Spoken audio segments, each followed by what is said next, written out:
Yo, what's up, guys? This is Sam over here, and today I'm bringing you the fifth war in Alliance season. So this is my regular path of path 3 in section 1, and I'll be taking in path 1 in section 2. So as you can see, I've brought in a different kind of team. I've taken in Omega Red, Sabretooth for his synergy, and Quake. And here I'm going to be going up against this Sentinel. So this is not a hard fight. We're playing against Savage Squad, and these guys at the moment we were playing them, they were third. So I was expecting a good war on behalf of them.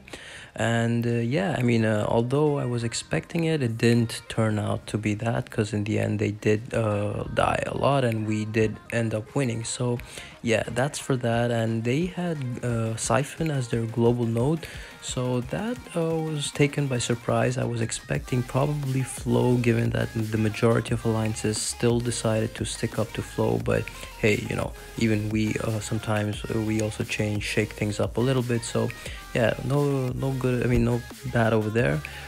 Next fight I'll be taking is this Bishop. And to be honest, this is the first time I'm seeing a bishop on this fight, on this node, in this path as well. This kind of took me by surprise, because I have never seen a bishop. Not that I'm saying that he's hard, it's just that you've never seen a champ on this path, so you kind of like are always taken by surprise. But hey, it's always bishop. He's an easy champ. It's easy. His animations are easy, and as long as I'm quaking and I know how to do that, it should be not an issue. And so yeah, that's kind of good. And yeah, we were ahead, I think, at this point of the war. I even end up doing the first node against this Killmonger. That's the reason why I brought in Omega Red, because I managed to even use the energy, and I had a lot of energy to finish my path, the first node in section 2. So anyways, this bishop goes down, and that's pretty relieving. Next up, I'll be taking in this Darkhawk. Darkhawk's a really easy champ. I've never had any problems with him, even though he has like this kind of 2-hit ending animation. It's still not a big issue for me. In the beginning, I used to probably suffer a little bit from Darkhawk's animations, but now I've gotten used to it. So yeah, that's kind of easy. As you saw, I didn't even heal up that much. I decided to go in. As you can see, my heavy, I didn't even release my heavy over here, so my quaking is pretty much on spot on. And yeah, I'm just doing my whole quake and shake style gameplay. And yeah, this Darkhawk, as you can see, 30 seconds in and he's already down to 20% HP, so that's kind of good. Playing a really good war. Yeah, and we were all like, you know, it's nice. This is the third kind of, I think, easy, like, if you want to call it an easy war, and it's good. But I mean, I don't want to get too, I feel like we shouldn't get too complacent and get used to these easy wars, because when we're going to be facing like top alliances, because we are actually number 2 right now and New Nation is number 1, so when we'll be facing them, we need to be at the top of our game. So it's nice to have these easy wars, but I always recall that we need to be at the top of our A game when we'll be facing the top alliances. So as you can see here, I had sufficient energy to even reach Killmonger, and I had another energy to go on to the next node. So the whole reason I brought in this Omega Red was for this Killmonger. It's on this Vigor node. So yeah, that's the only reason. I love him bringing in Omega Red. It's just that I find him such an amazing champ. I wish I could get him as a 6-star and, like, you know, awaken him. It would be awesome. I mean, I swear to God. So here I'm just trying to play like an easy kind of Omega Red game. Play like kind of hitting the champ a little less and trying to get my spores on him.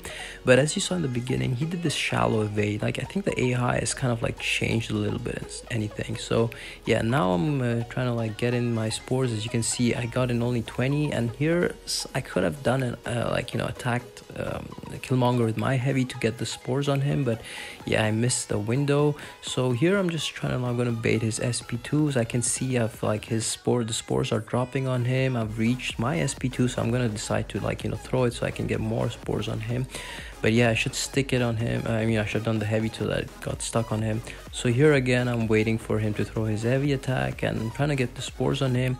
And here, as you can see, he's at 2%, and I should have given him a couple of hits in hindsight, but and that like causes the whole regen node to kick in, the vigor node. So yeah, I mean, in hindsight, I should have given him a couple of hits. He would have probably dropped, but hey, I complicated life a little bit, and that just led me to throw an SP2, but which careful, it just destroys him and anything. So yeah, that's done for that Killmonger. So now I'm moving on to the next day. I have this MODOK, this unawakened MODOK on this 200% buffet node.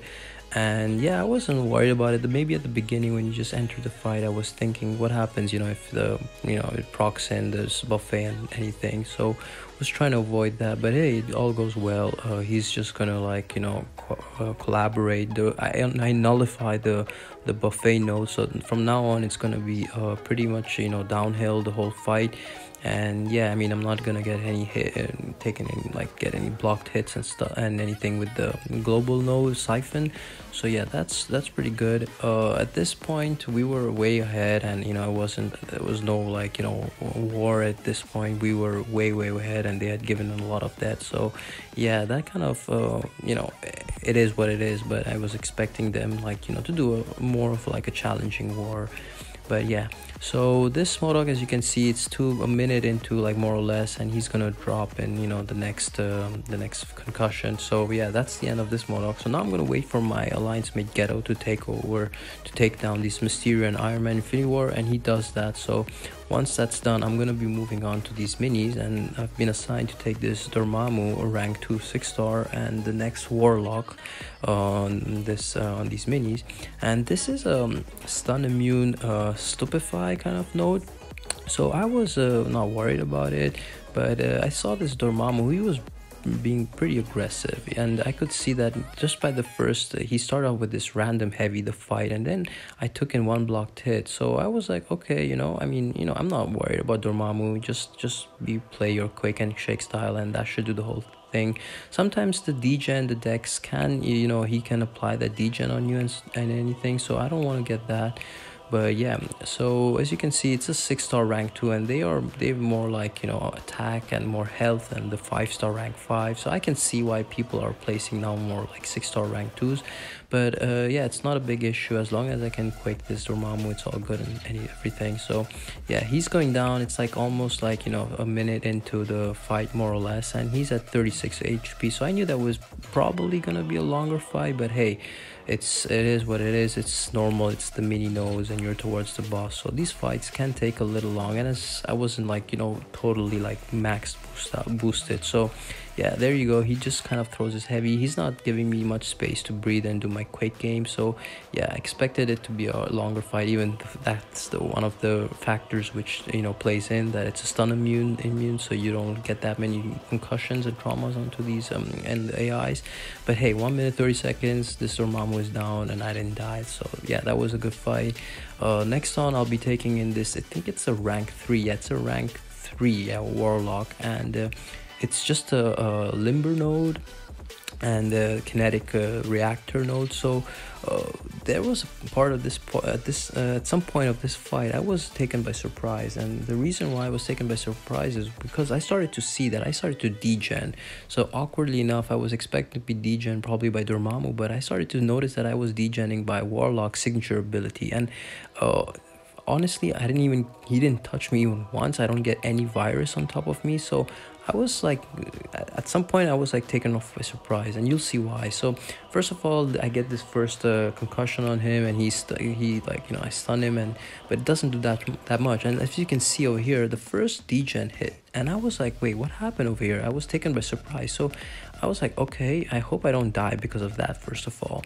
And you're gonna see that it's gonna, like, right now I'm losing 101 HP by the Suicide's Mastery, but as you're gonna see, another degen is gonna hit me, and I'm gonna tick by, there you go, 228, 200. That's like the double. So I was taken by surprise, like, hey, what the hell is going on over here? Why am I getting degen by Warlock and stuff? I've never seen that happening.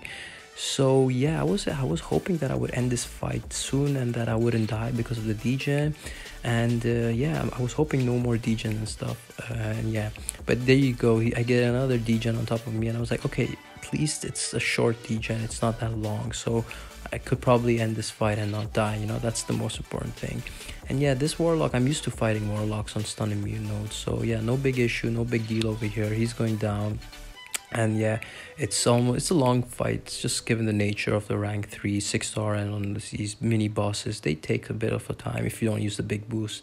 So yeah, it sees the 10%, 7%, and it's a 1 minute 30 seconds into the fight. But yeah, this is gonna be the last fight of the war.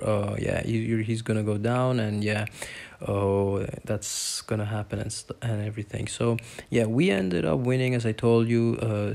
Shout out to all the MVPs, Jedi, Lancelot, Weapon X, and shout out to the MVPs of Savage Squad. They ended up dying 45 times, we died 8 times. So yeah, what it is, and I managed to make it into top 5 of MVPs. I can't complain about that. So yeah, I hope you guys enjoyed this Alliance War video, and I'll catch you guys on the next one. Take care, Bella.